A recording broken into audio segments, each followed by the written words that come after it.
waaw man damay laaj ci mu toogal kan la. ah man la. yow la kan. man la Omar.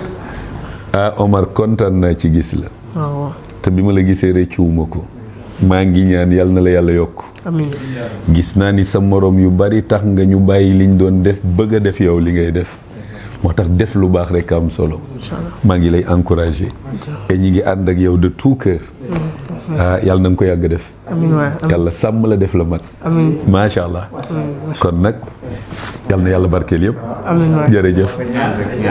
nasrun min allahi wa fathun xarib wa bashir almuminin qul lan yusibana illa ma kataba allahu lana huwa mawlana wa ala allahi falyatawakkal almuminun alladina qala lahum الناس إن الناس أجمعوا لكم فاحشوهم فزادهم إيمانا وقالوا حسبنا الله ونعم الوكيل ورفعناه مكانا عليا ورفعناه مكانا عليا ورفعناه مكانا عليا اللهم صل وسلم وبارك على سيدنا محمد قد داحت حلتنا أدركنا يا رسول الله amiin. ما شاء maga xaleel ya góor ña teg ca kuy jigéen kuy wuta xam juddug Muhammadul Amin